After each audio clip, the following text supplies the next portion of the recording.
So we are starting. Are we live? Yeah, we Okay, actually saw you walk up. I have switched glasses. and Well, thank you for making sure. Flip your hair and I flip my hair a lot. switch your glasses. And then I put my phone in Do Not Disturb so we won't get, things popping up here. Cool. And everything. The screen is on the right screen. We're not like live streaming Yeah. a bum screen. Okay, and I see you. Yeah. Okay. I moved it a little bit. I should move Matt. it. I should probably move it a little bit more to make sure it's. Tim, hello. I should scoot on over. You should, yeah. Hey there. You should join me. I also, though, need to check. I don't remember if I have any birthday shout-outs. Well, we got one birthday shout-out. It is my sister's 22nd birthday today. Oh, Happy I need birthday, to text Natalie. her.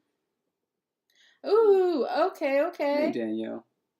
In 2 days, Anime fan. Hey, right on. So happy birthday, anime fan. Happy birthday to come, yeah. If you're here. And then after the stream, I will text your sister. Just, You cleaning? yeah. Do you want an actual thingy? No. Okay. But we can talk about the poll. We had created a coordinator, and a question arose as to its ability to engender mutation in what follows it. We have two different coordinators, both of which have very similar forms. We determined based on the order of our sound changes that they could potentially cause intervocalic mutation. Gosh darn it. And so then the question was if we wanted to go ahead and have them do it or not. Basically, it was a question of how well tied they are to their following constituents, as determined by the users of the language. That is, for things that are completely outside of the main argument structure of the sentence, generally they don't cause, they wouldn't cause mutation like this. So the question was, or if they're more closely tied, then they should. So we gave you three options. Number one was say that they're completely outside the argument structure, so they don't cause mutation. They're thought of as totally separate. The option three was they cause the next word to mutate no matter what it is. Those were the two polar opposites. And then the in-between option was that speakers would reanalyze these as being similar to prepositions, even though grammatically they're not, right?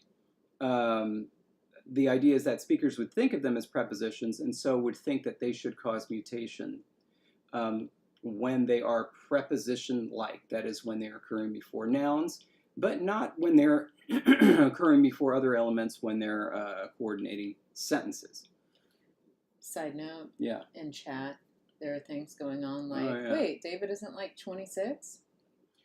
No, if I'm going to be an age and I'm going to be stuck at that age, it's going to be 27. Thank you. 27? That was a good age. No, I'd pick something in my 30s. Also, though, yeah, Logan, no, just David and his sister. Yep, just as two of us. We're 20 years apart, almost exactly. I was born in January. She was born in August, but otherwise we were both born in a year that ends in a 1. And then my mother was born in 1960, so we are almost at exact 20-year intervals, the three of us, and that's why I call us, or I refer to us as the Veintineros. I did not know you did that. Yeah, and of course it's because of me that we are the Veintineros and not the Veintineras. I suppose another way of doing it would be the Veintineres, Oh, I like that. Yeah, that would be much, much better. Or the incredibly awkward and needs to be gotten rid of Veintinerequises, I guess. Terrible. Wow. There's absolutely no reason to use X when E is right there. E is right there. Anyway, And in fact, it does get use. E gets use in the Hispanohablante world outside of like really Mexico and Puerto Rico. I think that's where X is kind of was born. Anyway, but yeah. So I only have the one half sister. Was like it is an interesting age gap to have. Because like I think the only other sibling age gaps that I know that are that big are my dad, who's 18 years older than his youngest brother, but there's 5 siblings between. Yeah. So, you know. And then my friend Rodney, who is quite a bit younger than his next brother up, but not. I think there's only 12 years.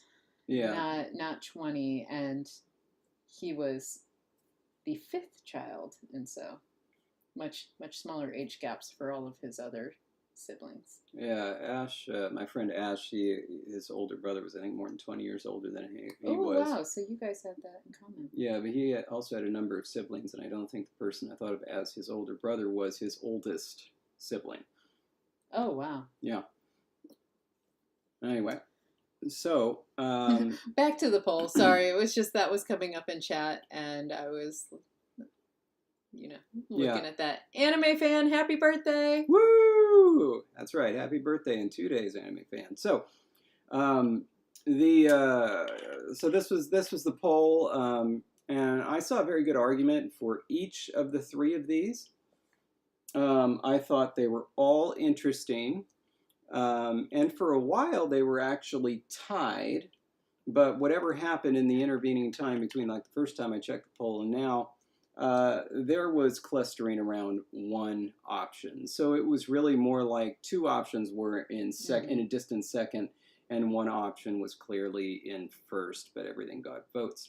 And so, in fact, the extremes were in second place. And patrons went for the middle option. So really, yeah, reanalyzing these things is also if they're acting like prepositions when they're occurring before nouns. And so I think the last time I looked, I was not expecting, for whatever reason, I was not thinking that one would end up winning. So, okay, nope, too far. Did we? You just go to coordination. Well, I can, but I thought we had it in like purple. We did not. Interesting. Okay, so I'm going to delete the non-winning options. And we'll figure out how to make this. Okay.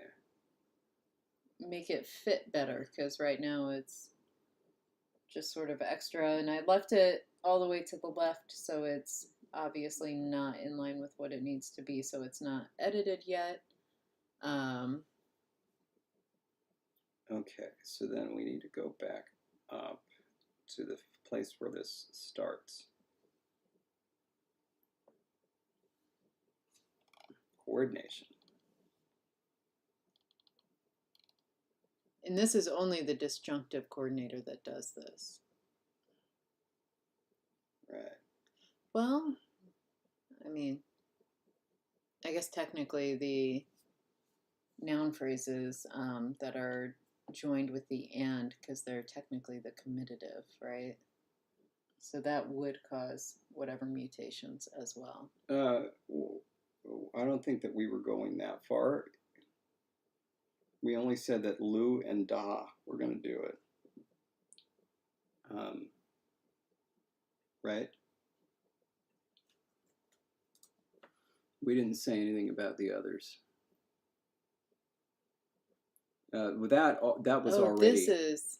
Yeah, that's already. Never mind. Okay, but like because it's a prepositional phrase, it's gonna be. Yeah, but that one was already doing it, so that. Right, but that's what I'm saying. Like that, it kind of matches what we have already done with this other. That's all. Okay, but this is the disjunctive, so Lu. it would still be down here. Yeah.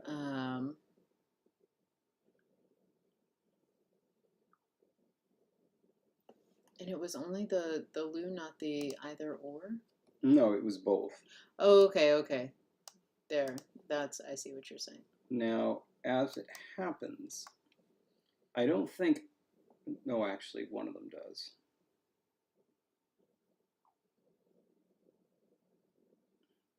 One of them does what? Sorry, I was looking at our examples, trying to figure out. Oh, if any of the examples would actually mutate.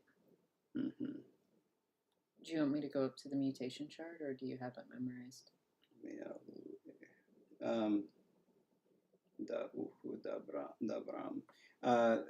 I would like you to go to the chart and just to double check, look at L. I don't think anything happens to L, but I just want to be sure. Yeah, nothing happens to L. It's the first one. Because this is the genitive. Okay. Okay, but now we absolutely need to follow this up with a note, because it does happen at some examples and it's written here, but we need to make sure that we explain that it is happening and why it's happening. Because if we don't, we will not remember. Okay. When either l or La. la coordinates are noun phrases. Also, hello, CJ. They affect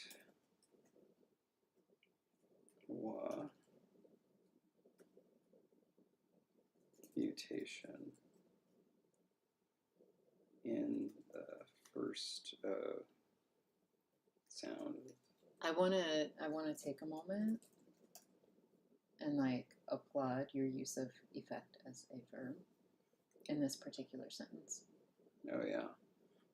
Like we need to have a little celebration. Anyway, go on. You know, you remarked on it before and remarked on it a number of times, and I mean, I may every so often just do it for me. Yeah, yeah. I mean, there are other phrasings I could have used, but you know. Okay, sorry. Having a moment here. By the way, I want to know what they think I should have said there. I think they're just. Oh, completely incorrect. That's, I mean. It is incorrect, but I think what they're, well, obviously what they're thinking is, oh, you mean a verb, you must mean effect with an A, which if we had worded it that way, grammatically, that is a viable structure, but semantically, it would mean, yeah, we're getting a mail drop. Semantically, it would be something different because it's not affecting wa mutation, it's actually effecting it.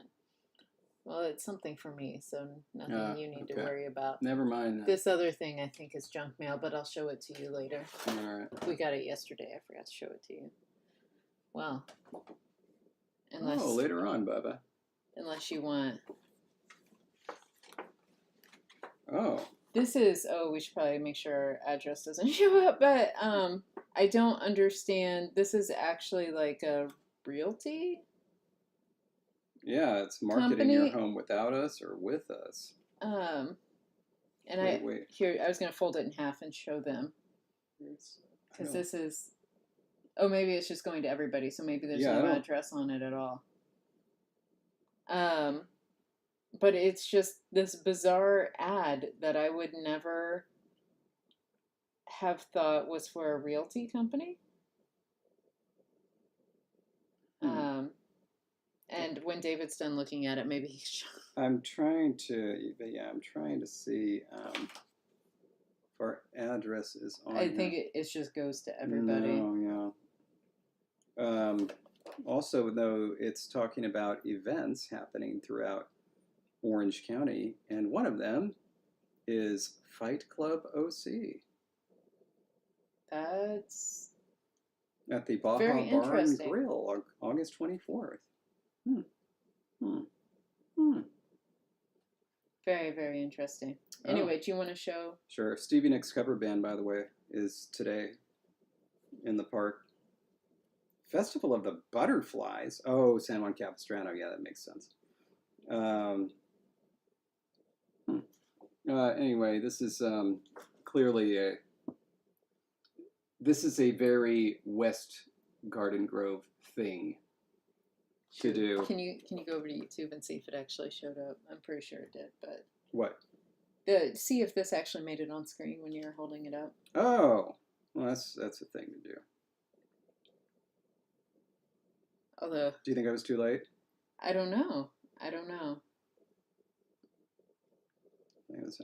We'll see if it actually shows up. Like when you scroll over it, does it? Let's see. Zaidong, and another is Judong.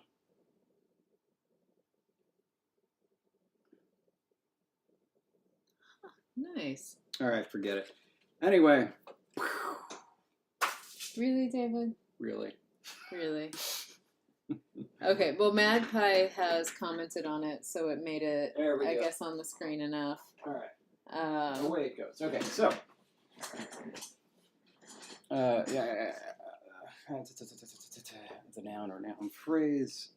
But at any rate, the effect reading would end up like with an A, would mean that it does something to the wa mutation instead of causing it to happen, which is the effect reading, and so that's exciting. This only occurs when nouns or noun phrases are being coordinated. It never occurs when full clauses are being coordinated. Okay. Perfect. Yeah. All right. So aside from creating a word that means like but. I thought we did that. We did? Yeah, we did. We did, yeah. Because we had the adversative. Buhue. Yeah, nice. All right.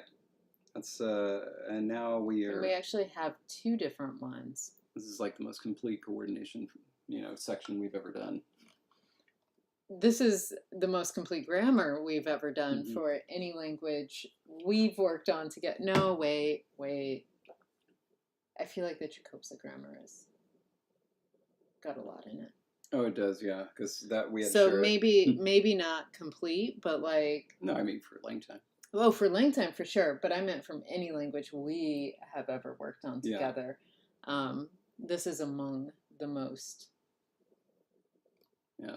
And by the way, I misread Tethys's comment. So Tethys says, I managed to evolve a tone flipping suffix so that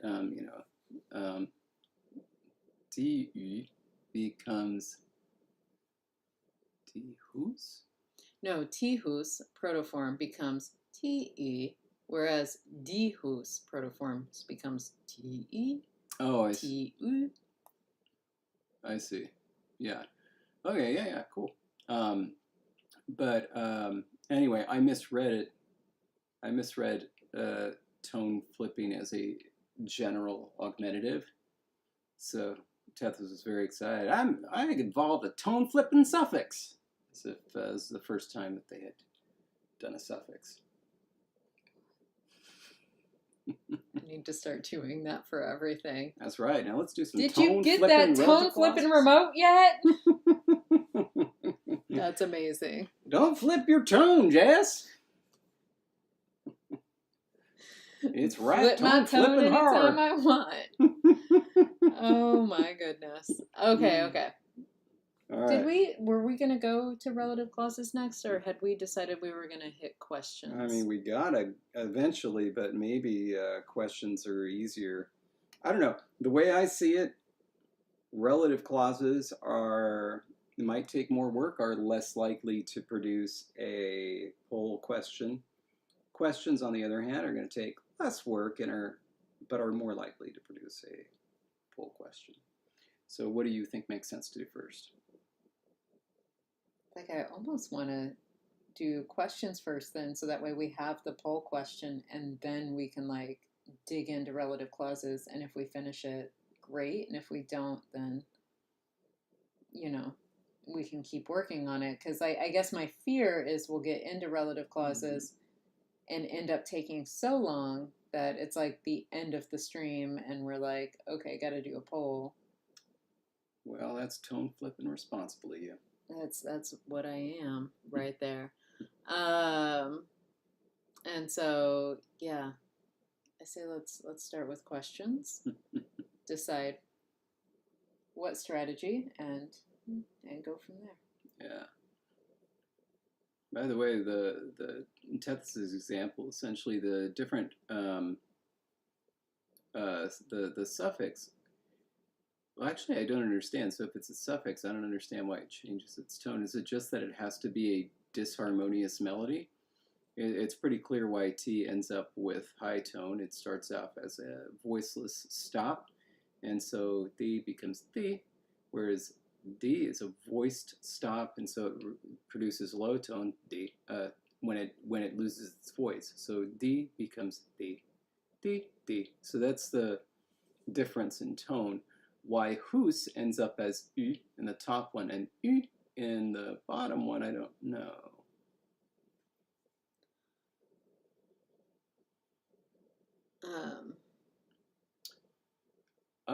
What? Oh. Two things. That is brilliant. Yeah. Did you hear this alarm? Sure do. The other day it was going off for a very long time, but like you weren't home. And while I was walking around, I kept thinking, oh, I didn't know we got cicadas like that down here. Totally thought it was just August cicadas because that's what I'm used to. And much later, when it was turned off, I realized it was some alarm going off somewhere, but very loud. So that was number one. Mm. Oh, shoot, what was number two? Oh, number two was I suddenly like, because I was thinking about like, end goal for this particular season and how hopefully the final episode is going to be done live, right? Yeah. Like hopefully that's the final episode of season 5, not of LangTime, but just of season 5. And on the one hand, I was like, oh, that's forever away. We need to drag this out. And then suddenly I realized it's August. Next month is KopiCon. Yeah. Next month is KopiCon. Yeah. Yeah, actually, okay. I was thinking today, crap, we're going to have to get on that orthography, which means we have to come up with, some basic Well, lists. I mean, that could be the poll, too. Like, we need to... Yeah. We do need to get on that. So if you do want to start with relative clauses and then go to questions after that, that's fine, because we can always do an orthography poll. But I just, like, was so excited when I, in that moment, realized that's only, like, a month and a half away. Yeah. You know that Bibleridian got his name from, it was originally a group of 3 different streamers. One of them, their last name was Bibby. The other one, his first name was Larry, and then there was Dion. And they originally had, all 3 of them had this YouTube series together. But pretty soon, one of them, and you can guess which one, kind of took over and basically pushed the others out, and so he just kept the name Bibleridian. He Destiny's childed them. He Destiny's childed them. Were they originally represented by 3 frogs? Burb. Bibby, Larry, Dion. Anyway, and George has reminded. Yeah. I know. Everything is said. I just need a lot of play testing, and probably should actually get some actual physical things that'll make it a little bit easier.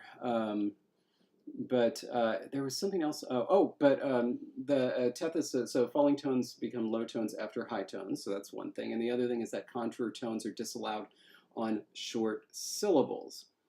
So that makes who's is becomes falling who, and so then after a high tone it becomes low. After a low tone, the contour is disallowed, and so just the the low tone gets dropped off and it becomes high. Presumably, then it would produce a floating tone that could result in downstep. But anyway, uh, I can hear it just like Manny, Mo, and Jack, which again most people are probably not going to know either because they're too young or they're too European. But Bibby, Larry, Dio. Like who? Manny, Mo, and Jack. Manny, Mo, and Jack. Like who? The Pep Boys.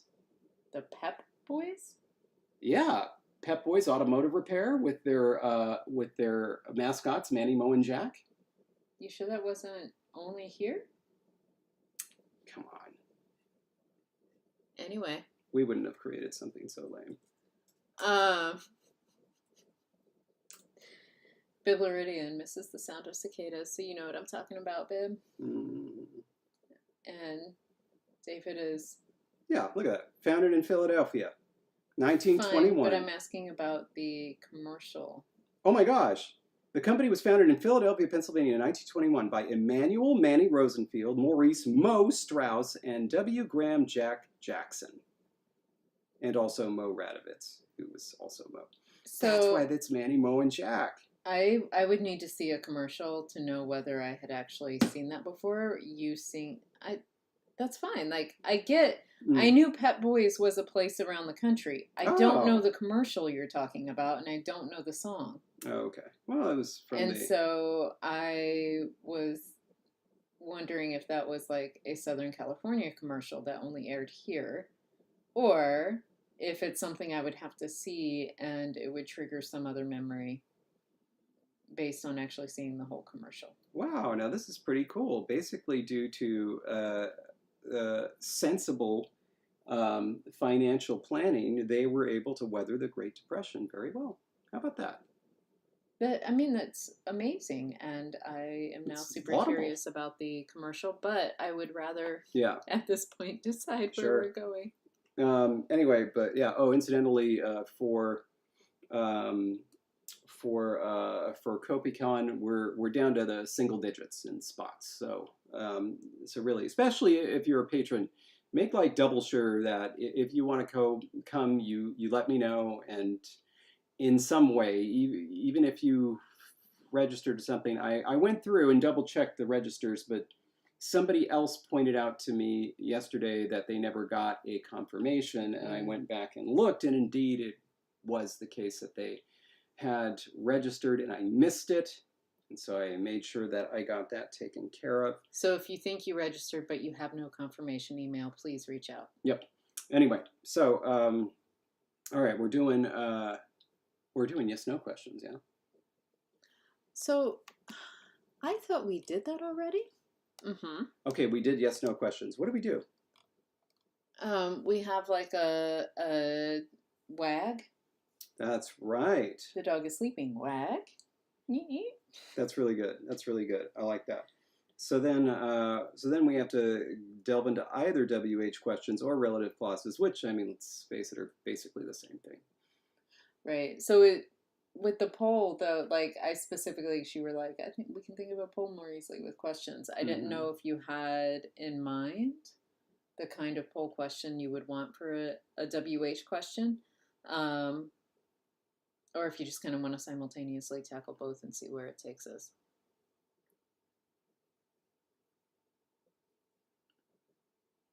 I don't know. Oh, but by the way, I did want to mention just ahead of time for CopyCon, we're gonna do our stream. It's not going to be during CopyCon, which is Saturday. It's just going to be a very full day. We're actually going to do it the day prior. It's also not going to be a Thursday. It's going to be a Friday. And it's going to be Friday at a different time. It's probably, I think we said 5 p.m. Local. So that'll be 5 p.m. Eastern, which would be 2 p.m. Pacific. So it would be... It's the same time. It's just a different day. Same time, different day. There we go. Because it'll be 5 p.m. Eastern is our normal streaming time. Indeed. So anyway, if you're in town that day, we will be getting together on Friday Live. We will let you know the exact location closer to the date. And for everybody else online, yeah, just remember that during that particular week, we won't have a Thursday stream. Yeah. By the way, crazy thing, Morocco beat Colombia, and then South Korea and Germany tied. So Morocco and Colombia are advancing to the knockout stage. Germany is out. Whoa. Anyway. And also, hopefully, that was not a spoiler alert for anyone who had recorded games and wanted to watch. I think I know our audience. Okay, so.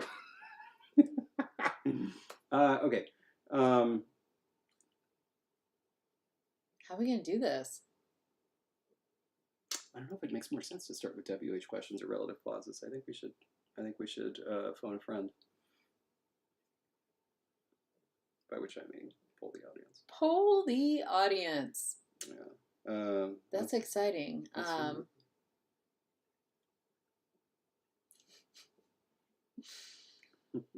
You spoiled it for CJ.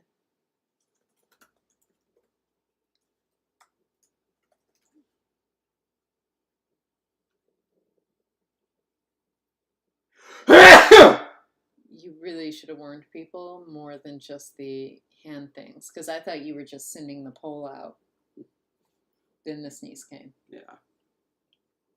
We need to get like a special hand signal. That means sneeze is coming, because sometimes you can't talk before a sneeze. I did.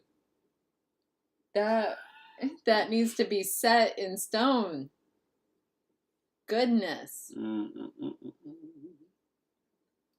And somebody mentioned that there is a new Vivleridian video out, and yes. I think it is actually a conlang video that focuses on animacy and degrees of animacy. I saw the little preview. Oh, you did? Yeah. Wow, are we in it? Well, no. After that whole joke about me being inanimate? Other than, like, we fall under the human category, which is on the spectrum of animacy. So technically we're in it. Okay, there we go. It looks like we're doing questions. So, first question. Oh, Biblaridio. Is what's feeling right? Fronting, in situ.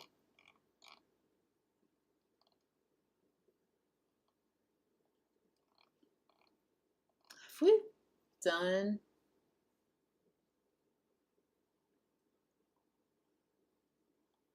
I'm trying to remember what we've done so far. Have we done any subordination at all? Fronting. You may have accidentally heard the opposite, which would be drunting, because the opposite of F, as we have established, is a voiced palatal stop. Ja. Well, we've done embedded verbs. Okay. So, barks the dog to sleeping of the cat. And then the dog made the cat sleep. Oh, that's just the past tense. Right. The new video is basically an excuse to give myself a longer break before I begin working on the final Alien Biospheres episode. Final. Like, I think that's the only thing we've done close to, like, so we have not done, for instance, like, I think the dog is barking. We have not done anything like that, but these, and some of the auxiliaries we kind of get,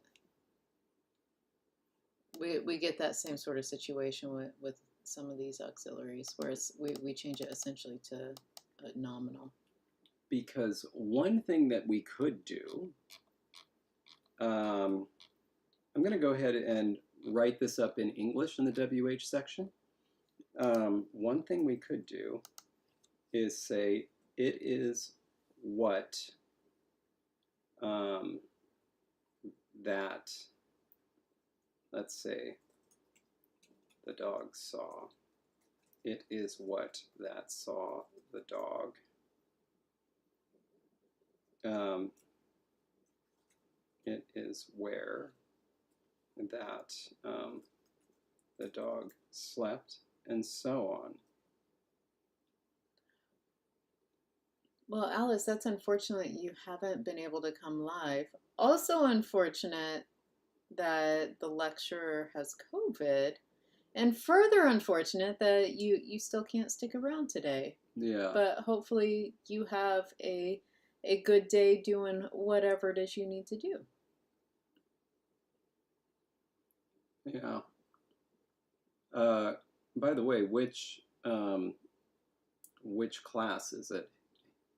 I mean, you did say linguistics lectures, so it could be the case that there are two classes. Well, I suppose actually it could be if each class was an hour and they were, you know. Mm-hmm.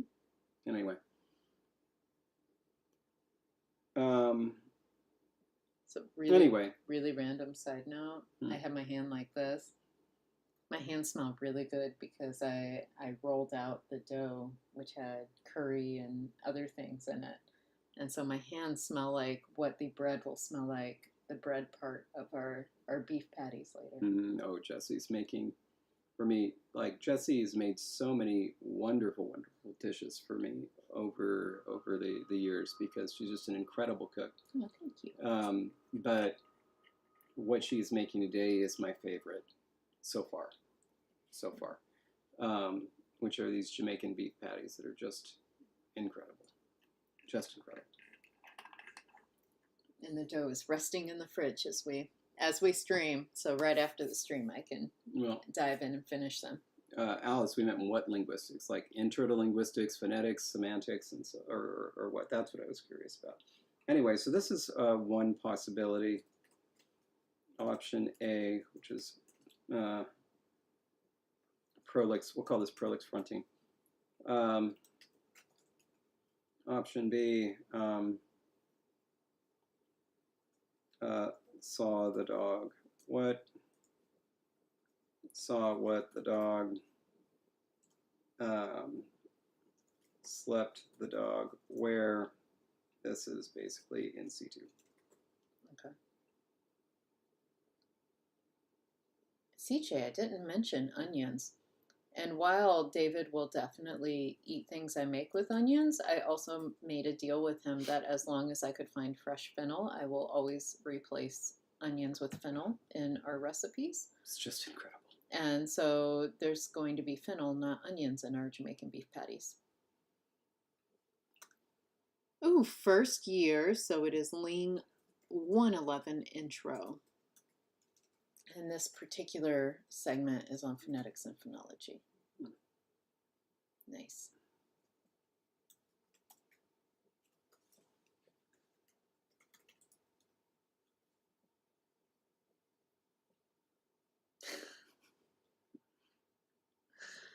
Oh my goodness.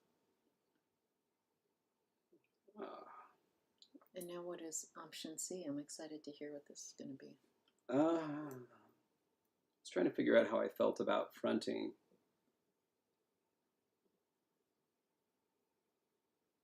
But like some other than prolix, just fronting. Yeah, have we ever fronted anything but a verb? I don't remember. That's what I was trying to look for. And everything I saw as I scroll up through the document was a fronting of a verb construction that then nominalized the main verb and embedded it. Yeah.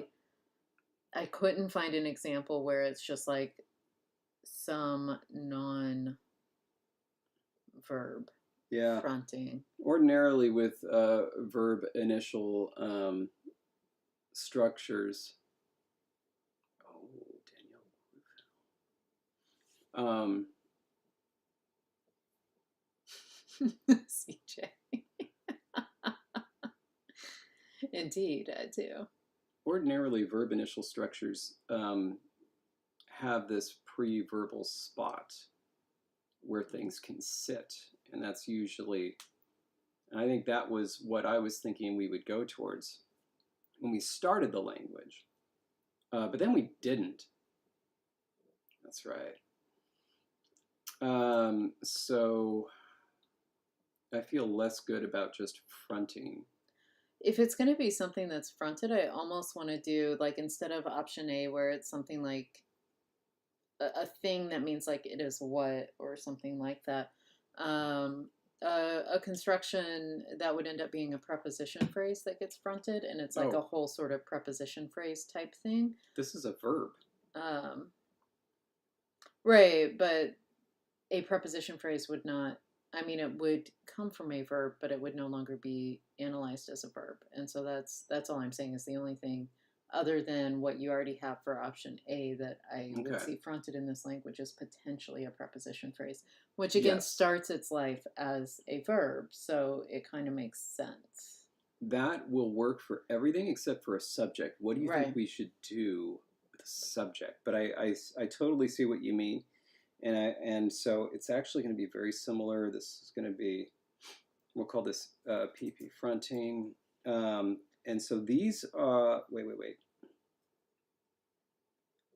It's this one that's the odd sentence out. So we'll say this is, we'll go ahead and put it in here because we know what this means and we know that that came from a verb.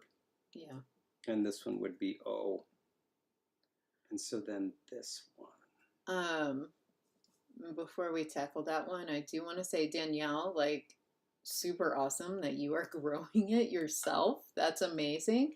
And as a follow up, when you do substitute it for onions, if it's a recipe that requires the moisture that you get from onions, just know that fennel will not create the same moisture level. So you may need to add a little bit of extra broth or some other moisture, just a little bit, to add that content to the recipe. So especially if it's like something that will end up getting like, food processed and like patted together like the baked falafel, I have to add extra moisture to it because the fennel doesn't cook out the moisture like onions do. Yeah, if it fits the recipe, olives are great for adding moisture.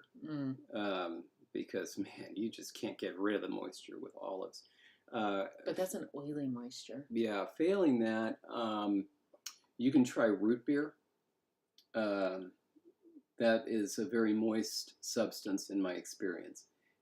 Root beer is not as moist as something like Don't olive listen. oil. Don't listen to David. Okay. So if we do option C, my wild proposal is not so wild, but is this. That it'll actually be in situ when it's the subject being questioned. And so it will only be fronted if it's later. Otherwise, it'll just be like, saw what the dog? And the reason I say it that way is because, like, I feel like it would be close enough to the verb where it's just like in place and it's close enough up front in the structure that it's clear that it's a question. Whereas what you're trying to do with the fronting is, if it gets pushed down where it's like, especially if you've got like the dog who did this, blah, blah, blah, blah. And then like what you're really trying to figure out though is what they ate. Like, what did the dog who ran to the store yesterday eat? With that sort of heavier subject, having the object fronted allows you to understand that questioning nature earlier on in such a segment. So, Okay. yeah. I want to recommend a second option, and I also want to formulate this one, I think, in a better way. Okay. Because right now, this is kind of like a relative clause structure. I'm going to write this in, half English, because I think this is actually how it should work. Okay. Is what scene of dog. This one would be the same.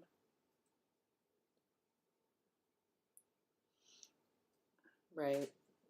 Sleeping of the dog. And this is where we would need a resumptive. Mm-hmm. And so I want to put for C2, that one. I will say though, what you have reworded, it makes sense for my brain, except for the fact that now the subject and the object questioning are worded exactly the same. They are for option A. For option C2, they're not. But indeed, they are the same. Can we like add behind that so that way we remember? Because otherwise, it's like, why did you type that twice? Where? Is Oh, what right, seeing right. of the dog is Sure. what is seeing the dog and what is the dog seeing? And let me put all these in order. And there we go. Now can we just talk about how the only difference between the subject and object reading in English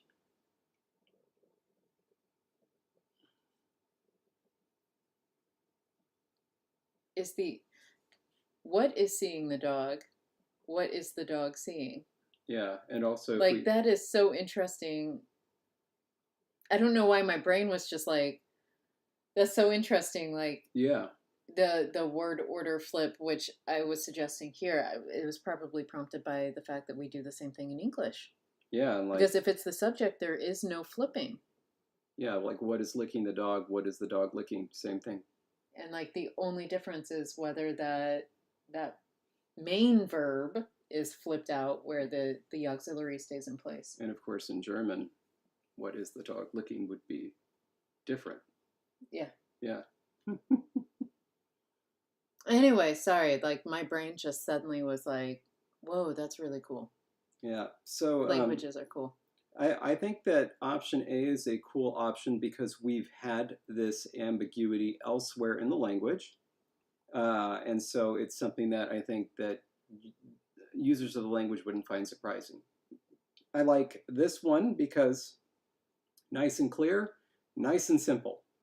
I like this one because it is, it's like, it's in C2, and then it's not in C2 when there is something special about it. Mm-hmm. In other words, like it's always going to be a prepositional phrase. When it's not, it's in C2. Yeah. And so there's a built-in explanation. And then I like this one because it's always fronted. It's just here, it can't be a prepositional phrase, so it's a different construction. I like all four options. Do you like all four options? There's something about the prolix fronting that I am struggling with. And I feel like, based on my current understanding of where we are in the grammar, that the object would be a wa, the dog, but the subject would be a, the dog. Like, I feel like this would not both be of. I feel like this one would be of, and this one would be wa, because it's like seeing the dog. I don't think it is, but that's based on my memory. So we should just go back to an example where that happens and review it. I'll find one, and then you can go straight to it.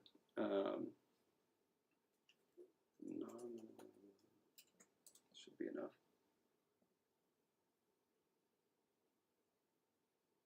And I'm not saying the verb itself would be preceded by different prepositions. It's the dog that I think would be preceded by something else.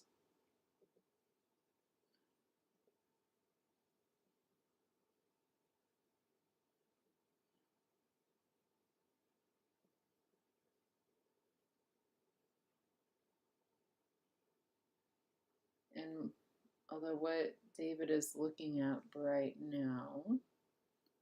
Go ahead and go to it. I think this is the example that we need. Page 21. Okay. We have the dog is barking. Rufbram. That's barks the dog. The dog can bark is to. Bram e hal. The dog is a body, wa, to, or for, ruf, barking. And so there it is a noun. It's been nominalized. So the dog is a body for barking. the dog can bark. Now we have the dog is chasing the bird. The bird. Chwabram wachwav. Chase the dog to the bird. The dog can chase the bird.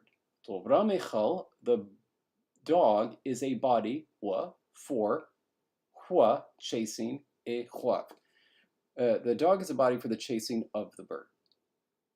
And so the dog can chase the bird. There it is an object, but it is connected to the verb via genitive. And so here, because both of them, it's going to be the seeing of the dog versus the thing being seen of the dog. Yeah. Okay. There's something still that is bothering me about that, and I don't know. Here's how they would sound in English. Tetha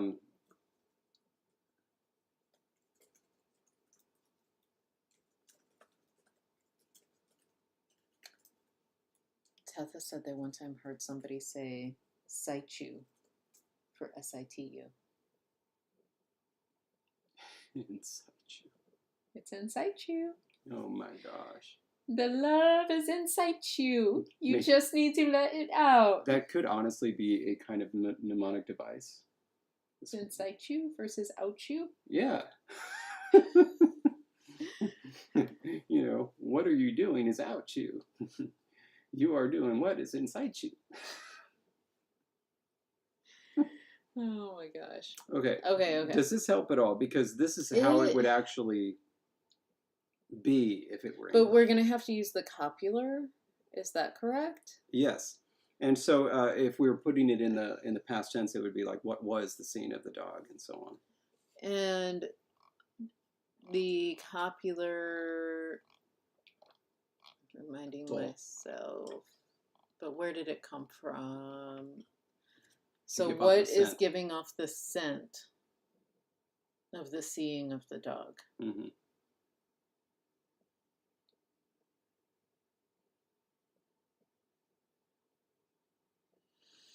I don't know. Like, I like the other options better than that one, but I also, for this language, I'm willing to let our viewers decide. I will also remind, if you can go to where I am in the document. You're not where it said, oh, you're not there. It looks like it says you're right there. We already have this ambiguity here. And so with participles, you know, with a transitive verb, so brameva is the sniffing dog or the sniffed dog. In other words, with any transitive verb, the participle construction is the same, but it is either interpreted as active or passive based on context alone. So it wouldn't be impossible. This is what I would like to do. I'm going to run this by you before I do it. I think we do a poll with our viewers right now to determine if we keep all 4 options, okay, or if we remove option A, and then we make that our patron poll. Oh, so patron poll, but like first we're going to poll to say which of these options are the patrons going to have. Are they going to get all 4 options, or are they only getting 3? Exactly. I like it. All right. Also, we really need to make sure we pay attention to Miles's comment. I was getting my hair cut, and the stylist revealed her daughter's name was Ilaview, the first name being Isla, and the second View. I love you. Do you hear what you're saying? Yes, I do. It's like a Mad Gabs game, but with their daughter's name. I don't...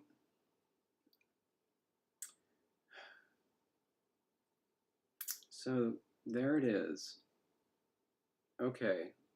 I mean, it's kind of cute. I will say this.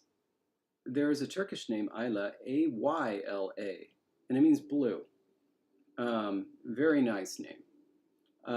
And I would have gone that route. Then you could, and it would just be kind of cute. With spelling it ILA, I'm not a fan of that. I what we have done with the letter I in English, I can't support it. I just can't support it. But Ayla is a lovely Turkish name. One of my favorite techno bands from the early 2000s went by Ayla. You might recognize their big hit, which was "Don't Stop."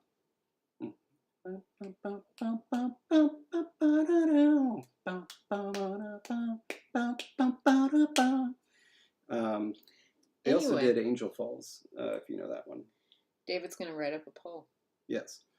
Okay. Shall our patron poll include option A, the prolix fronting option, or should it only include options B, C1, and C2? And I will actually write that up in a poll as opposed to just a... Whoops. Include all 4 options. And as a side note, I'm all for people having fun with names as long as it's... Yeah. Oh, question is too long. Oops. I think that's cool. Yeah, no. I see what you're saying about the spelling, because like Ela and Illa are all potential things. There we go. Well, based on it, like I would imagine that's a first and second name scenario, and so the kid would just go by Isla or View, whichever one they go by. But I assume View is the middle name, and so it'd just be Isla. It would be Isla. But yeah, that's it was one of my favorite names, and one of the names I suggested for Natalie. Was Isla? Yeah, absolutely. Whose birthday it is today, of course. Happy birthday, Natalie. But yeah, Ayla with the Turkish spelling, Ayla. I thought it was a lovely name.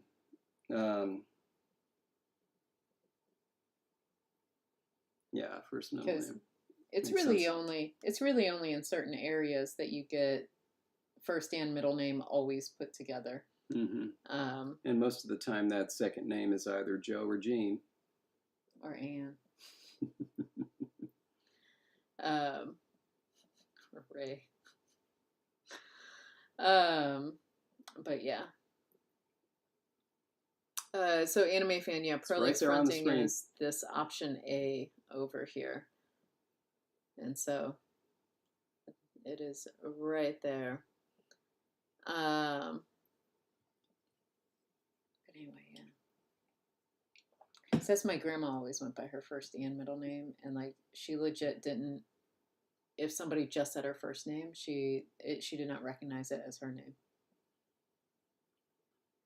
And so, I have no idea what the Southern Missouri. No, I have no idea what the thinking was behind this. But Aaron's mother is named Jolynn.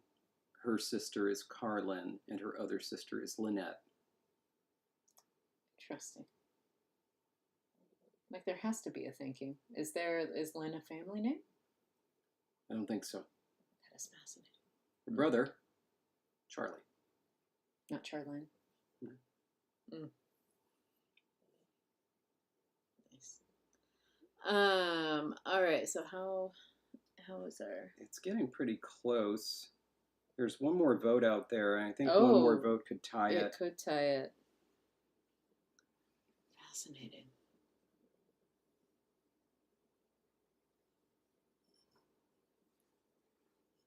Oh, Jewel. That's a fun name, too.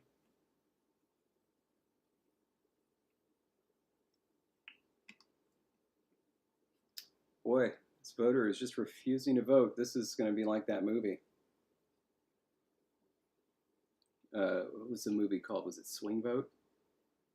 Where literally the United States presidential election comes down to one vote, and this guy, for whatever reason, like like the election is done, but for whatever reason, like his vote wasn't counted or something like that. So for some reason, he gets like another week to vote, and so then And like they Yeah. must be courting him. yeah, yeah, it seems like one of those silly distinctions where it just kind of roll your eyes and accept it, or it's like me saying my name is David Peterson, but my last name is David, and my first name is Peterson, but I put it in the order David Peterson, and so then it's like, okay.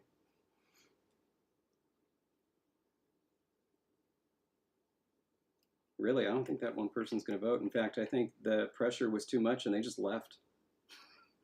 Too much. Yeah, we're down to 13 voters. All right. And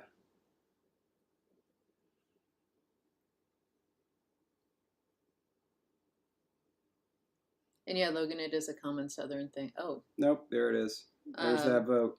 It is a common Southern thing to have first and middle name as your go by. But yeah, if you spell it with a space like that, to me that is technically a first and middle name. If you want to treat it as you always call me by both, then that's fine. But like, I wouldn't call it a first name. All right. But still, I was pointing on. I like the name Jewel, whether or not you pair it with something or not. I like it. All right, we're lighting the Bibluridian signal. We need an answer to this, unless Artifexian wants to jump in and go ahead and give us the result. Who name their children with the initial Ch? Did they call them Chandis? Miles? There's a that in there that makes it feel like it's missing something. There was a family, it should have been something like there was a family I went to grade school with who named their children with all initial Ch so much that I thought the name Candace was incorrect. Ho, ho, ho, ho. Bibluridian with the strong opinion. It's gone. It never existed. In fact, now we have option A, option B1, and option B2. Those are the only that ever existed. Okay, but we need to comment on Chandis. It was Chandis. Oh, it was Chandis. Put an H in there then. Yeah. You want a Chandis? Add an H. By the way. Oh man, no, really. People can do whatever they want with names, but like that is always fascinating to me when you go like specifically. I think it should be obiblurated, but yeah. Nice, yes. I always find it interesting when families do that. I know a lot of families, Logan, that do the same thing. And like, I'm always like, it must be hard when you're trying to figure out which child you want to talk to. Because like, it's hard enough not to call, I don't know, your kid by your pet's name or something, because it's like, these names are things you say all the time. But if they all start with the same sound, like at some point you're like, okay, I'm going to call you all J because you all start with a J and I don't want to remember which one you are. You know, I think would be cool. You know how states have like, you know, official flowers and official this and that, and some of them have an official dinosaur.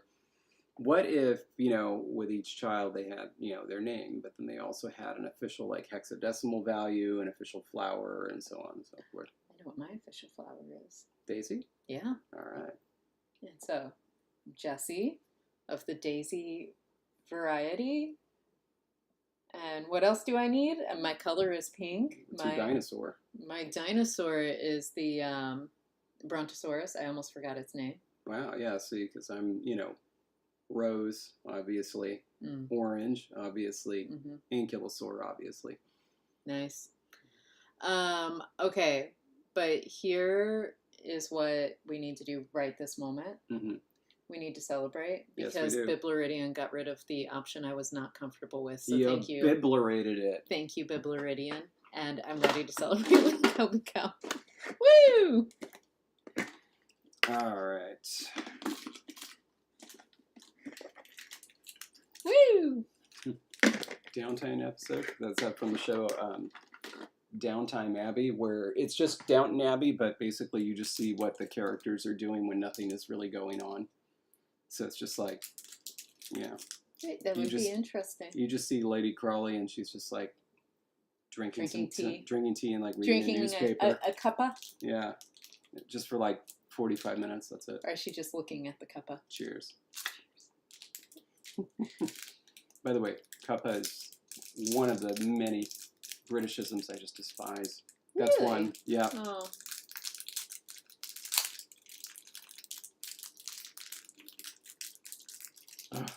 Okay. Go be going. One cheers is not enough. When one first name is not enough based on the chat. Ooh. Thank you.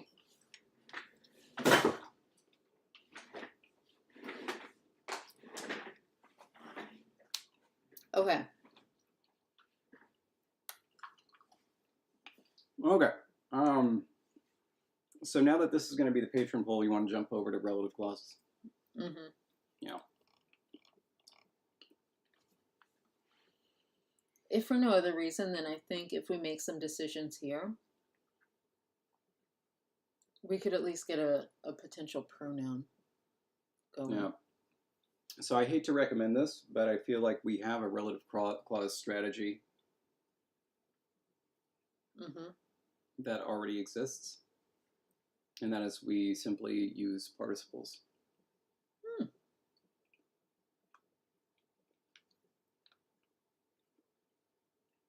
I'm going to need an example, though. All right. Dog chased cat.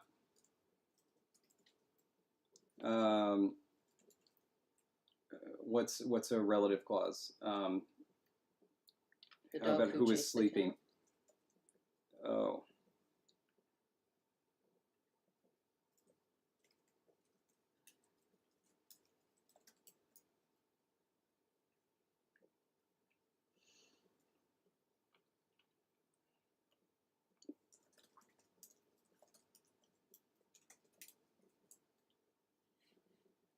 Well, something more complex.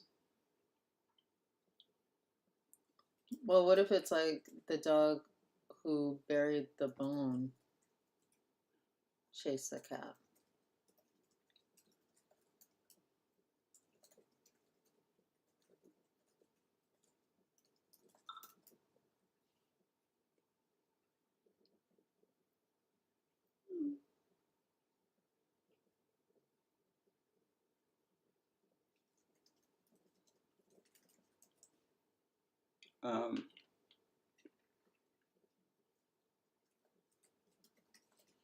How did we do?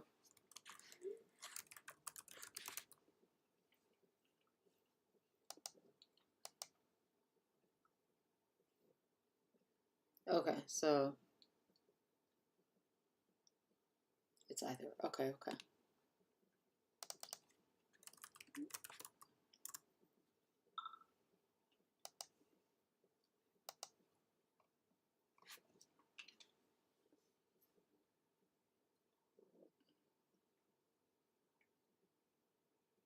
I missed part of the conversation. What's laser Ted?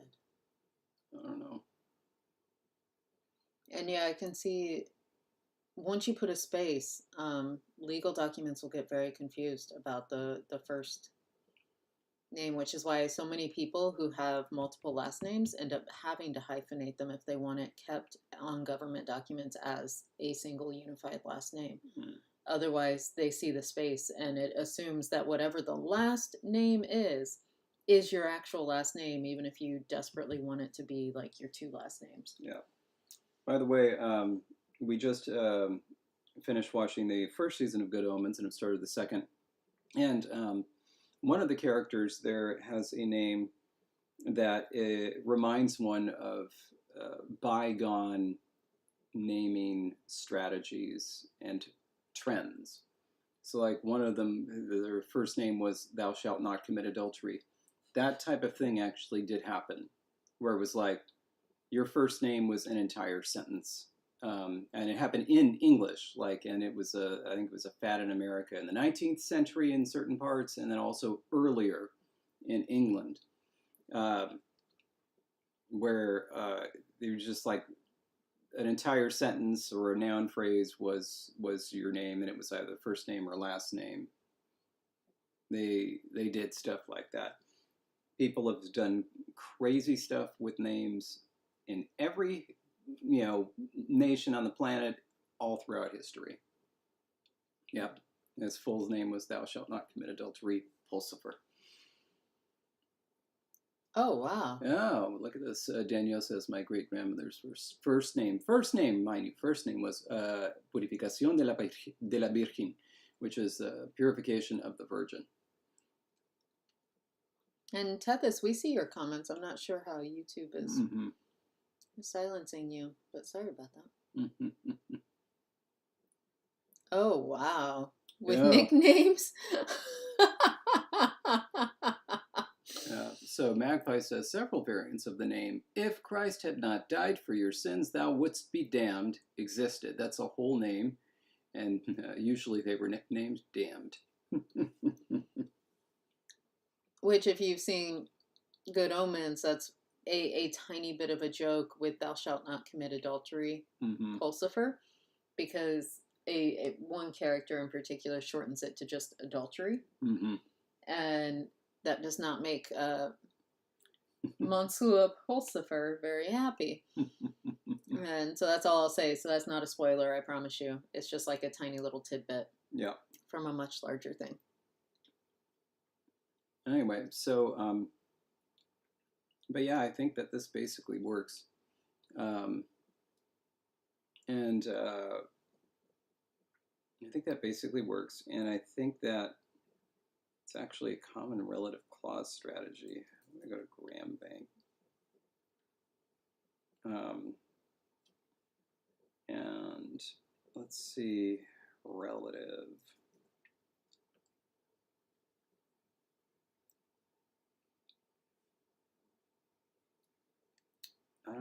This one might not have.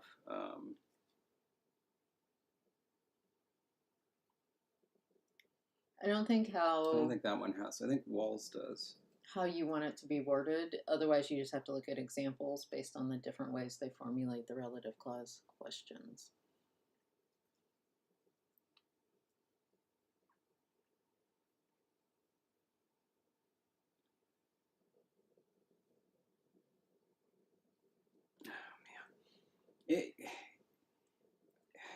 I'm trying to find an example of relative clauses where there aren't actually relative clauses that are distinguished from participles. Didn't we do something like that in another language? It was like sarcasm, or I don't super remember, but that sounds correct. All these are just examples from like English where it's like, you can do this. It's like, I know that. But, anyway. So then it's just a matter of if at a certain point they'll get too long that we don't want to have a gap. If we like this. Do we like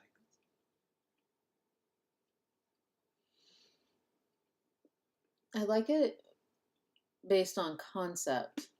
I am curious how long it would get when it's like the apposition object, or like the more it gets embedded, because wa is used so much. Wa and a are both used so much that at some point it's just going to be wa blom a bom wa bom. It's just going to be like this string of the same thing over and over and over again. And then the question is that too embedded? Which, of course, at that point, as a speaker of this language, if it does get too complex, at some point you would just reword it. Probably. And get around it. And by reworded, I mean, like, it just may be that it's like, yeah, technically you could say this really long structure that has all these wa and a repeated forms, but like a native speaker would actually just like be more likely to split it out as two completely separate constituents or something like that.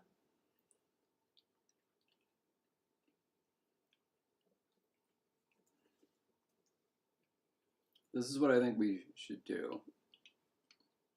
Oh, Bibleridian is also struggling with relative clauses and participles, which is, you know, a thing, but now I wonder with what language? What is the project? Or are you putting together a video on them?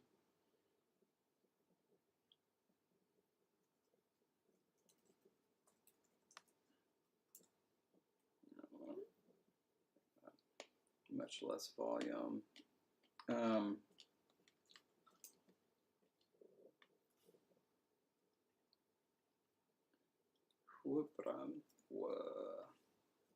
Oh, weh, right? Is that for sleeping? Yeah. No, cap. Oh, and we need a past tense or perfect. Okay.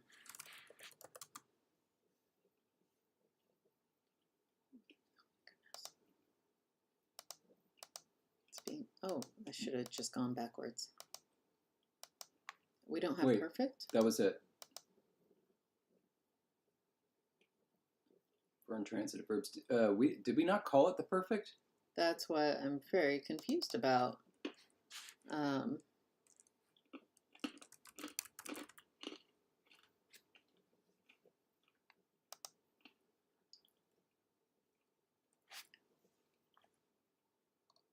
But it should be before this, right? Bibleridian, just my current conlang. We called it the completive. We called it the completive. Oh.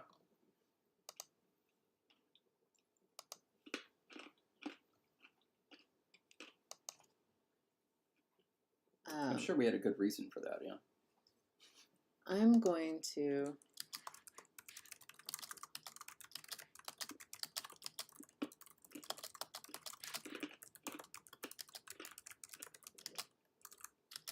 Sure. Yeah. So that way if we search for perfective or perfect, it will pop up. But we don't have to commit to it since we did call it the completive. I don't know. But anyway. And and obviously. Nice. And I see that the previous word triggers mutation, which is interesting.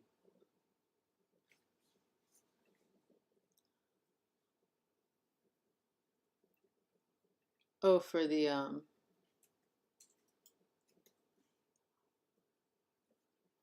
because that is going to make the placement of the relative clause a thing. So it's a verb. Mm-hmm. So it doesn't actually form a unit with Bram. And so the relative clause will occur in between. And it's actually kind of nice because then you have that verb coming back to remind you what's going on. Yeah, okay. And I'm going to put that as this is a serial construction. Mm-hmm. Right. Because it's just like the dog chases, catches the bird. Yeah. And to make a slightly less violent phrase, I want the word for mouse and I want the word for lick. We might not have a word for lick yet.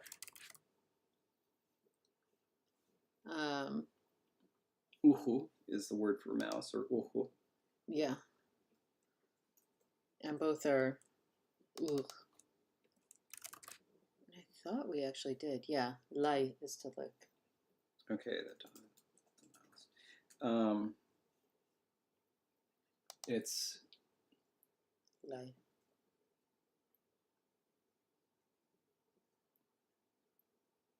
And okay, so now I need the genitive of L.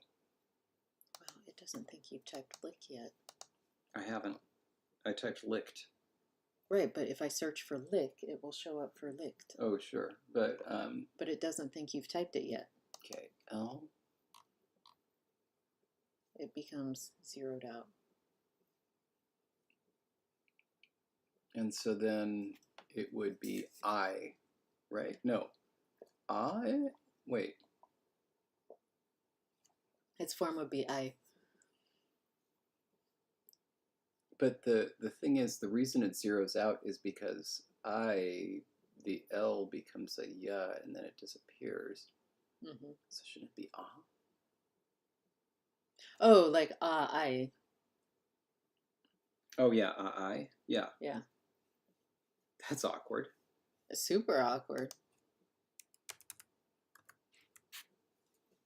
There we go. Now it knows you typed. Do we have an example of that? Like the L just dropping out after? If you want to keep typing, I will look, because we had specifically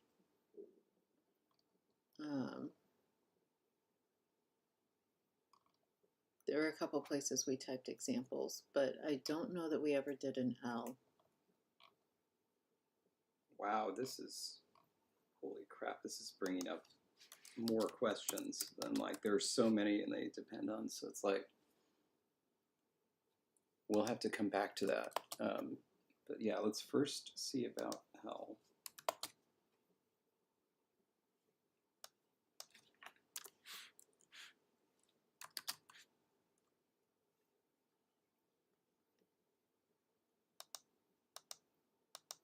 Oh, we like via A. That's the only place shows up. The vowels A and I are slurped up by neighboring palatal when they occur in diphthongs by way of example. Note that nothing will happen with former disappeared R and L. Wait, does that mean it stays I? Yes, I believe so. I just In need which to go case back. it would be AI, because the I would still be there as a whole unit. No. I stays when it's followed by a vowel.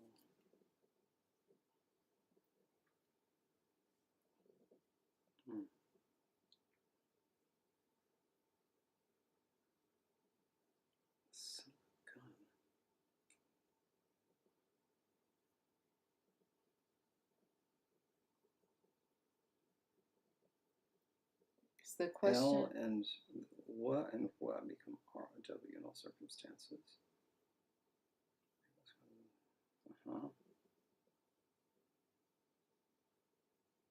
Vowelization. Then both R and L disappear. Several consonants change their unique characters in the presence of diphthongs containing front vowels. Specifically, okay. That's what we're dealing with. Then R and L disappear. Palatal absorption. Vowels are slurped up by a neighboring palatal consonant when they occur in diphthongs by way of example. Tim become chim, which will in turn become chum. Note that nothing will happen with former disappeared R and L. So yeah, I think it's going to be II. But this is what's causing. It's like, right. Technically, it's palatalizing it, which is causing it disappears. Yeah. But that means the I needs to disappear off the end of the ah. No, because that hasn't happened yet. That happens in a separate sound change. Where is that again? Palatal absorption. So palatalization happens first, then palatal absorption happens. And I think if we go to Lexergy, it will bear this out.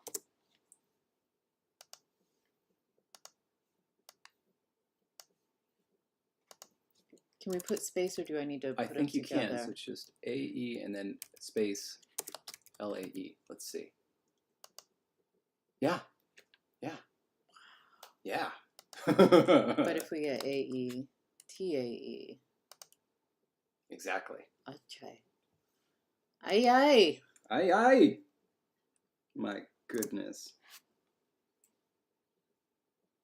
Hmm. No llores.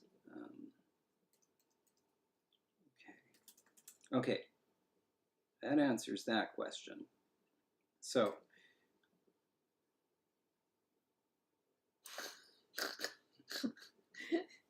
Like, I almost want to mark it somehow or put like a footnote to be like, this is not a typo. Oh my goodness. and of course, like, this is because I just wanted to use lick. It just happened to happen. Like, happened to happen. It happened, huh? Okay, so then the other thing here is that the next question is the construction that we use for the completive or perfective is a serial verb construction cold. Now, in this case, the subject of that serial verb construction is up here. So there is a gap right here. No, the gap is after coal. No, it shouldn't be. Because it goes verb, subject, object. Yeah, but this is the verb. And to help us remember that, I'm just going to put that in there. Dog of licking the dog, catch the mouse. Shouldn't that be wa? Uhu?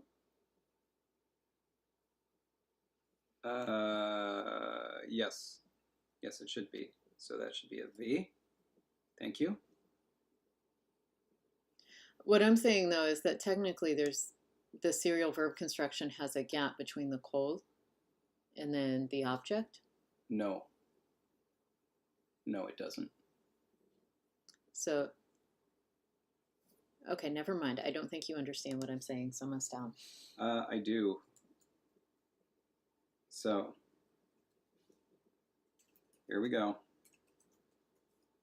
Hua, Ram, goal, weh. The dog chased the cat. This is the subject. This is the object. And it's a serial verb construction. So, dog chased, caught cat. And who did the catching? Dog. Right. And so normally speaking, we would have verb, subject, object. We have verb, object, no subject. That's right. So the subject is technically, if you look at it that way, gapped between goal and way. I don't know if I would agree with that. It's proposing an analysis for serial verb constructions that I don't necessarily agree with. Okay. So you're saying, but basically what you were saying is that in order for a serial verb construction to exist, there has to be a gap for the subject. I'm just saying, like, if you're talking about where things are gapped, like, that to me is an obvious gap that you get verb object. Okay. It's necessary, but like you Okay. have to look elsewhere like an elliptical structure. If we do that, then there's two gaps here.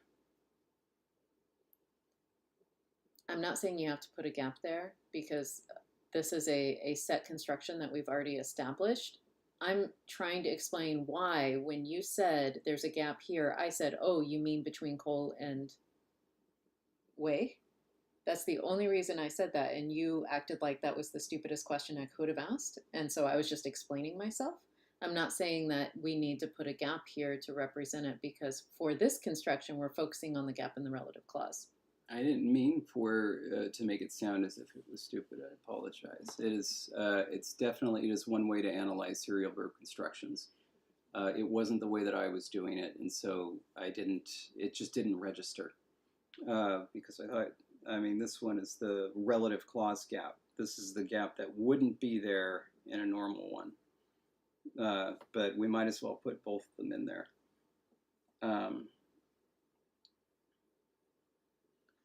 Because now we have. But there's really no gap in the relative clause because it's of the licking the mouse.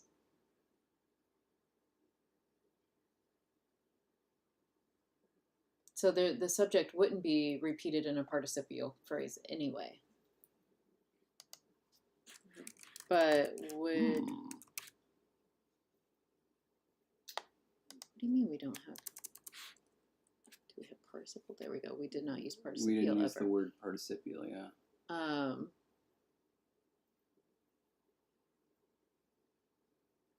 Okay. No, I see that. Yeah, like, so it's like we wouldn't have it anyway. Okay. So it's not actually a gap in Okay. either case. Okay, so then go back, because then that raises another question, which I didn't consider, at least when I was doing this, which is Also, hello, Jake. So this is of. This is licking. In the serial verb construction, does this one need an of as well?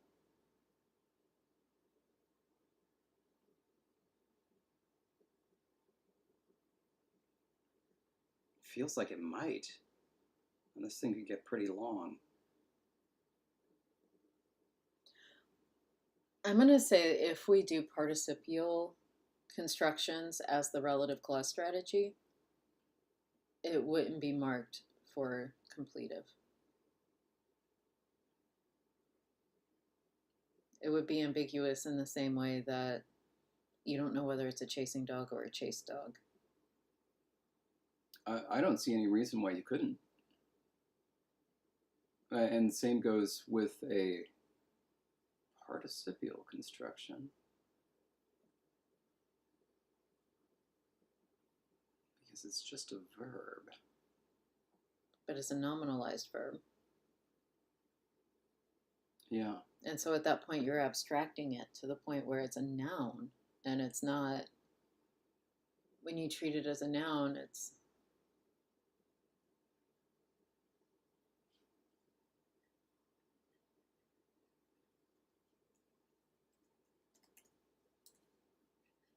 When you treat it as a noun and you say it doesn't matter between, you know, present and past participle form, they're going to be the same either way. At that point, it doesn't matter if you're doing it or it's been done. Right. In which case, it doesn't matter if it's over with. I don't see those two things as being analogous.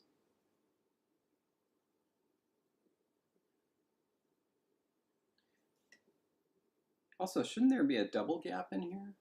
Because hua is the object, right?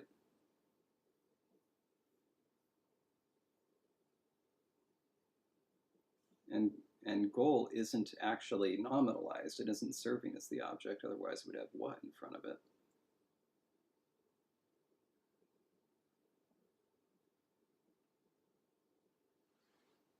Basically, the full expression would theoretically be, and then, you know,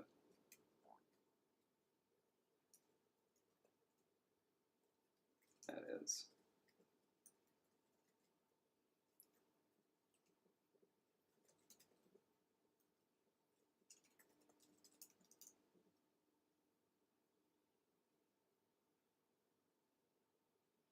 And then you're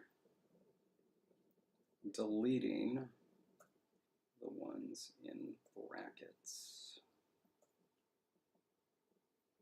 God, we should have just put coal at the end of the sentence. Coal. Because then it's just like you're saying everything the first time through and then just not saying it the second time through.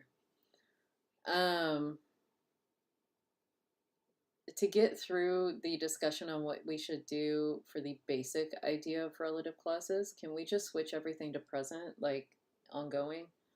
The dog is licking the mouse. The dog that is licking the mouse is chasing the cat. Like this is a mouse on its collar and it's licking and chasing at the same time.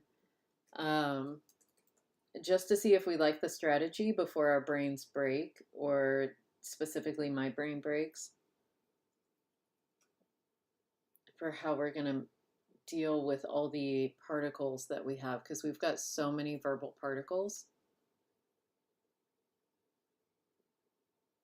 Because it could be, you know, the dog that might have licked the mouse chased the cat. Now, I hate to do this. Oh, Nikes. This is only because we use the verb lick. And yet it's there. Yeah. Just leave it there for now, and then, yeah, maybe we need a different example verb. Have we created a word for hug? That's what I was just looking up, that exact word. No, we haven't. Create a nice, like... Non-L. Nice CVC form, and how about a CVC form that palatalizes? So we'll get ah, blank, I. We do have sniff if we...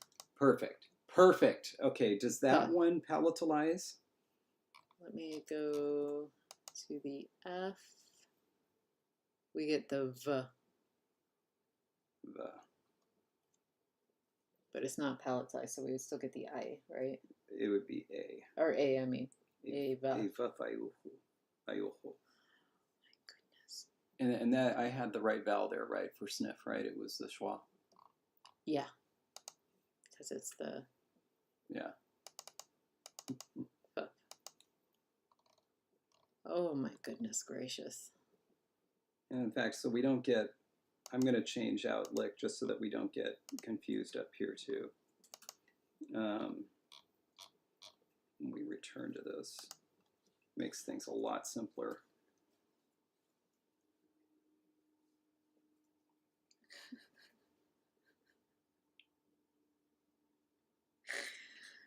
Sorry, it happens in language, sure, but the minute you realize you could write a sentence in your conlang with I, and they mean different things. Yeah. Wow. It's, I mean, it's something that I'm sure would be a joke where they would say, you know, people visiting the dogs would say, hey, you know, say the dog that licked the mouse is happy, and then dogs are like rolling their eyes. It's like, let's do that again. Sorry, I usually use underlines for this. Okay, sorry, I was just doing this to like see the structure, but go for it. Change it how you will. There we go. I just wanted to separate out the structure in my mind. Oh yeah, no, absolutely. Cobram, colwech. Dog chased the cat. Dog that is sniffing the mouse chased the cat. Yeah, so now we have a smaller issue that we have to deal with, which is this thing going to mutate? It did when it was verb, subject, verb, object. Should it in this case as well? I feel like no. I feel like you would take even a slight pause there because it's a heavy subject.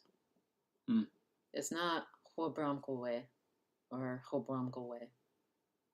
It's hobram e vuf ai uhu kowe. Should it require?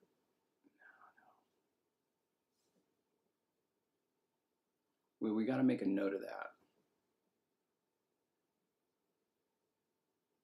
Because intonationally, generally speaking, you do insert pauses after heavier units that you don't get in fast speech for these shorter units. Yeah. And with relative clauses or heavy modifiers, what you're creating is a heavy unit that is a cognitive load for both the speaker and the hearer. And because of that, there is a pause that doesn't otherwise naturally occur.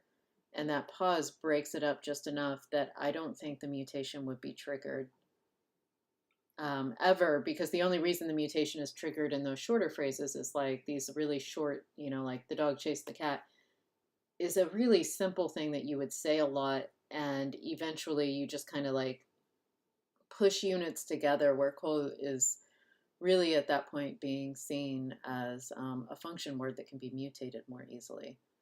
Um, but but you don't have that breath, and as soon as you take a breath, like you start a new phonological unit in terms of speaking. Um, do we actually want to go back, because we actually never made it explicit in words? It's in all the examples. Do we want to go back and revisit whether that thing should mutate at all? Do any of the other That's a good question. That's what I was going to check next.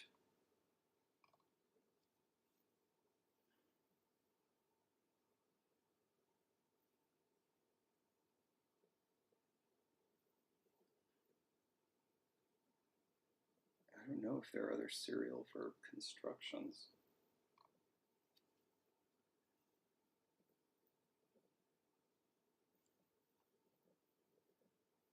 and none of these other auxiliaries though trigger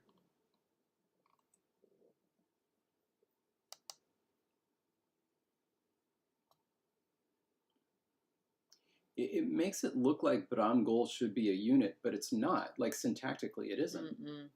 just go from go off. Yeah, I don't think it should mutate.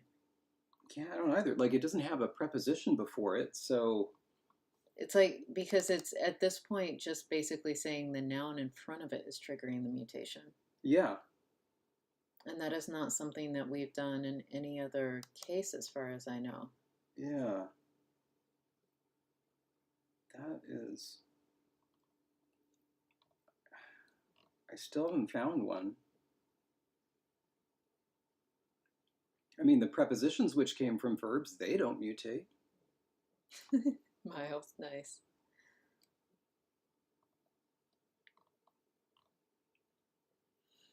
Hmm.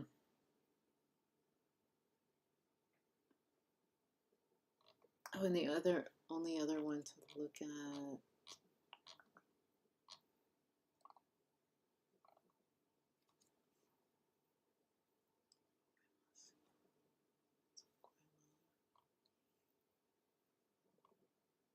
That one, the preposition is triggering it.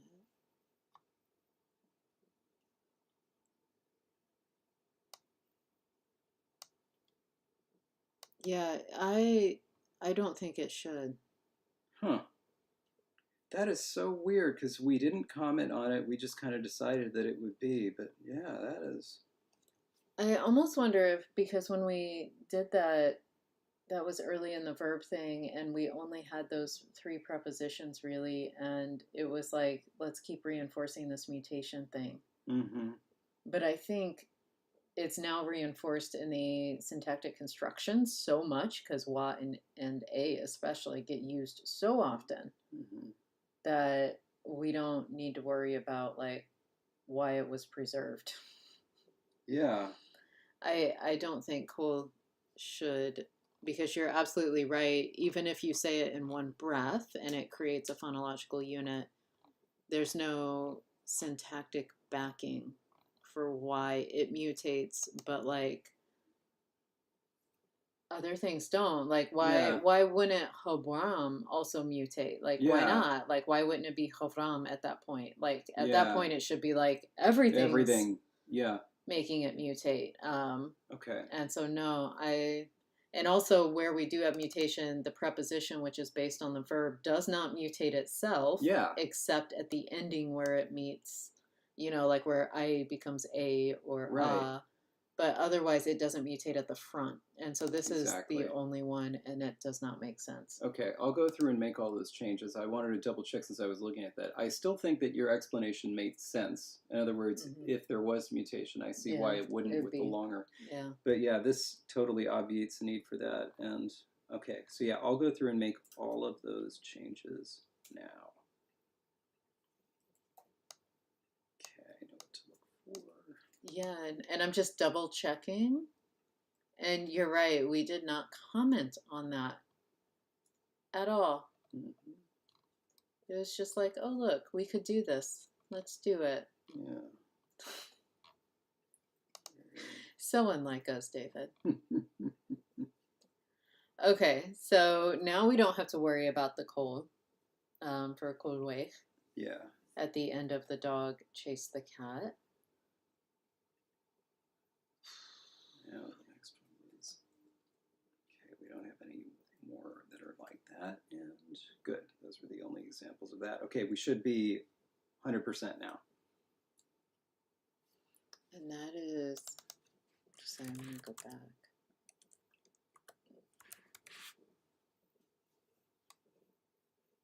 Genitival. It's the dog of sleeping, of sniffing. And anytime we have, like you're not chasing the bird, we have of chasing of the bird. Yeah, I mean, it's Okay. pretty good. Every time that so like in this document, I think every time that we have mutation, it's because it's triggered by a preposition or it is agreement. So we had nouns and adjectives agree in mutation. That's the only, I think, untriggered mutation. This is what I'm coming back to, though, because yeah.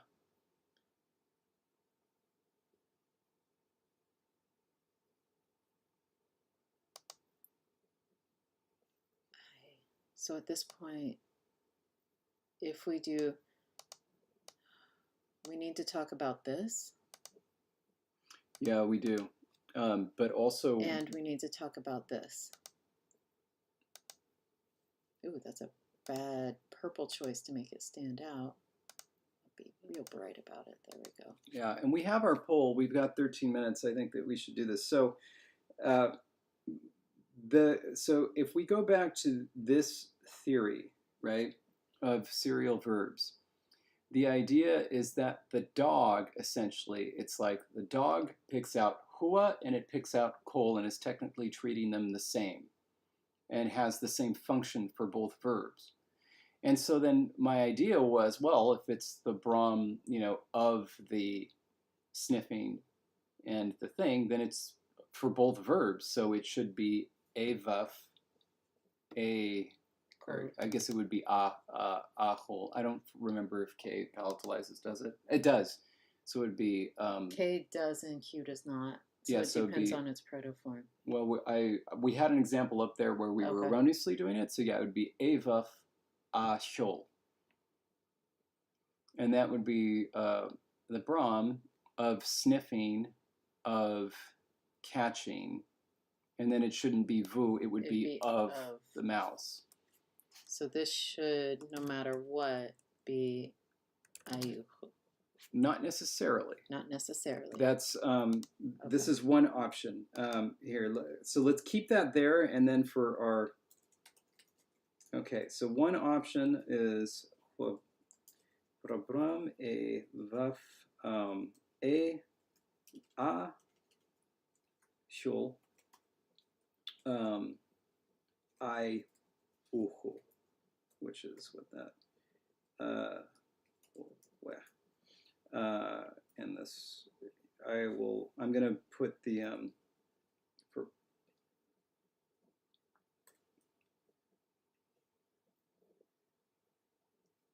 do that, and then we'll do literal below, which would be kind of putting in slashes for really no reason.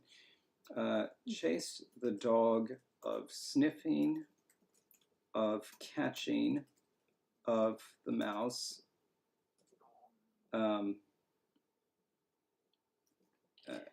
Caught, whatever, the cat. Caught to the mouse, caught to the cat. And then of sniffing, of catching, of the mouse. But of course, essentially, we're having a coordinative phrase right here with no coordinator. So that's why I said of sniffing, of catching, not of sniffing and of catching, or say of sniffing and catching would also be an option, maybe. How would we do it if we just threw an and in there?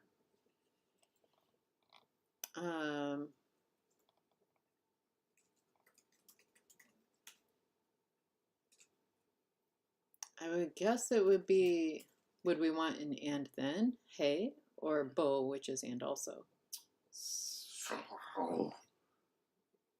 I think it has to be then, doesn't it?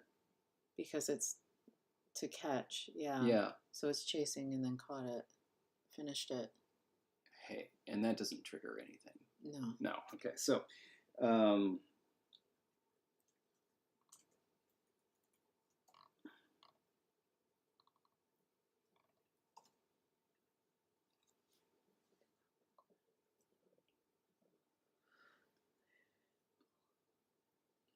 or what do I say? Hey, and then coordinator. Overt.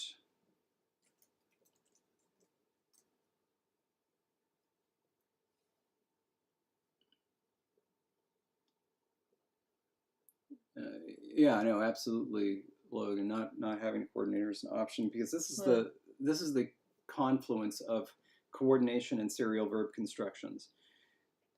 And then option 3 is like null coordinator to the extreme, where it's just a buff cool.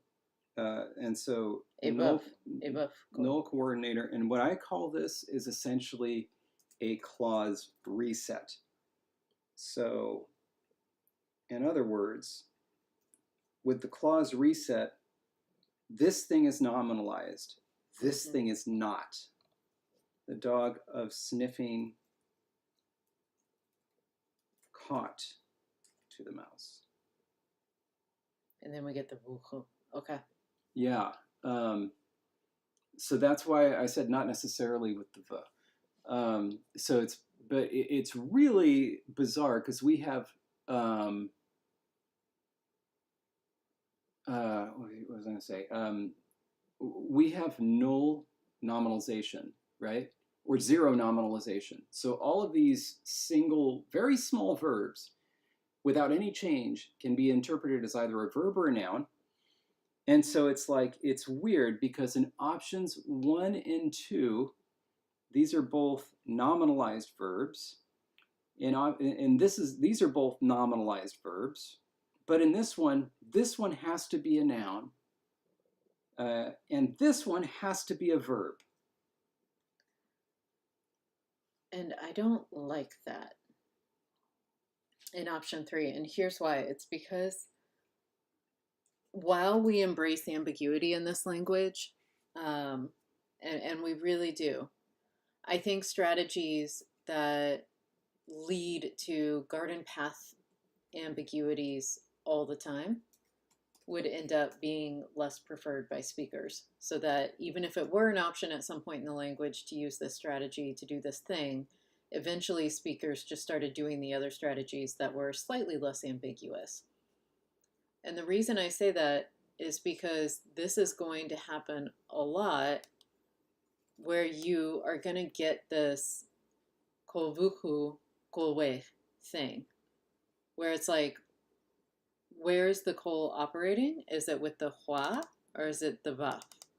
Or vaf? Yeah. And there's no way to tell. It's just like one after the other where you get these two objects and it makes it, I feel, less clear in a way that, again, this could have been a strategy at some point in the language, but I think speakers would disprefer the strategy just because it's like, you know what, I'm going to do this other thing that's a little bit clearer.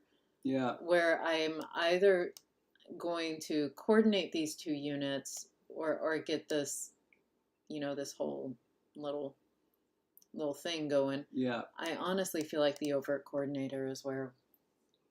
And to make Jesse's point even clearer, I want to present to you this nonce sentence, which would be the dog that sniffed the cat chased the cat. And you can see they are absolutely identical.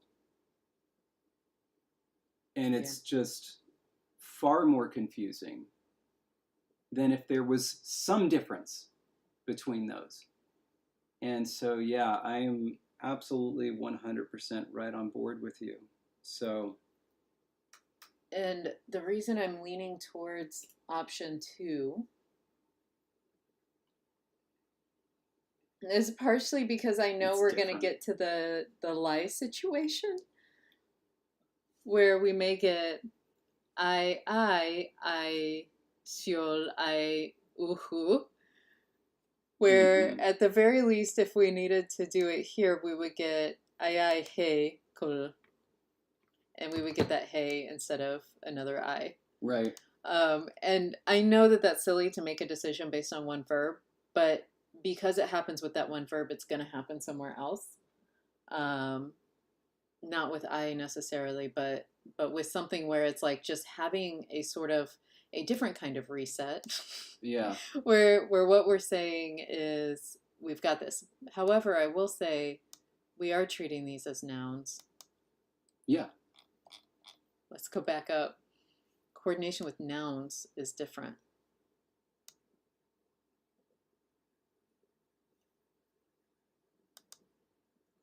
Oh. Now, technically they're verbal nouns. Crap. No. You're absolutely right. Oh, man. And so Oh, that is a bummer because essentially, if we were going to use hey, it should be a verb, in which case it would trigger vuhu. right, which I like. Oh wait, no, which I don't like. I didn't want the vuhu triggered. No. But here it's still a noun, so you would still get that genitive. Onale. Um, It'd be onale. It'd be longer. It would be 3 syllables instead of 1, and the I would still be there. It would be broken up by something. so it'd be like onale Vuf onale. kol. Onale shul. Shul, that's right. Shul. Onale shul. Yeah.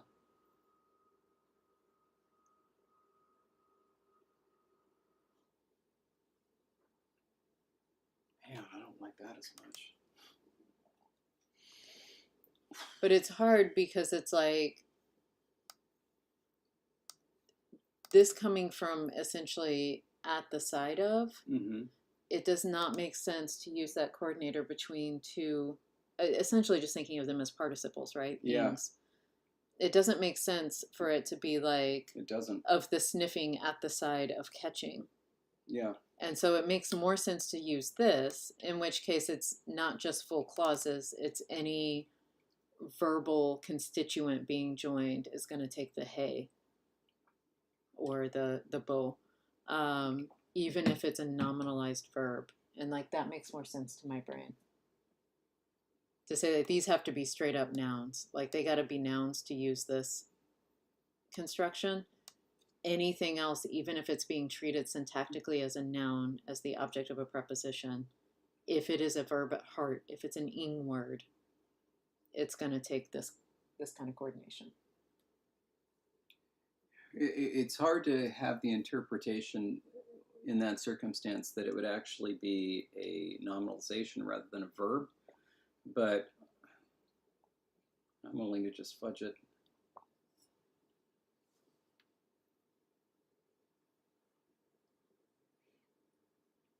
Because like here, like for example, if you were to say the cat sleeps and then runs, like let's say you just deleted Brahm there, that would be the cat sleeps and then runs, but that would be interpreted as what's that called, ellipsis? Mm-hmm. Yeah, and so that still be a full verb. If you were to say sleeping and running are fun.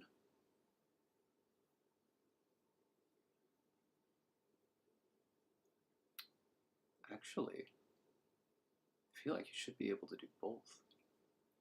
That is, sleeping and running as activities are both fun, but it could also be fun to sleep and then run. That's true. And maybe sleeping is not fun and running is not fun, and then running and then sleeping is not fun, but sleeping then running is. That's actually a really good point. Huh. And then it would make sense for this coordination strategy to use the hey. And it also makes sense why that would be used with verbal nominalizations, but not regular nouns, because it doesn't make sense for regular nouns. It's like tables and then chairs are fun. It's like, what would the interpretation be? It seemed like there would need to be some sort of, yeah. Okay. We're at 4, so I think what we should do is we're gonna, we might need to write this up later, or I might write it up after the stream. But I think that we are absolutely going to do this strategy, and we need to add something to the coordination section to essentially describe what we just said. I might actually do this after the stream before producing the next PDF. We're going to need to put the patron names on there anyway because the month turned over, so there's a lot of them. So yeah, we will do that, and I love that. I don't know about you. I love this. I do too. I'm happy with this. So. Yeah. Yay! Yeah, that was all you. Thank you.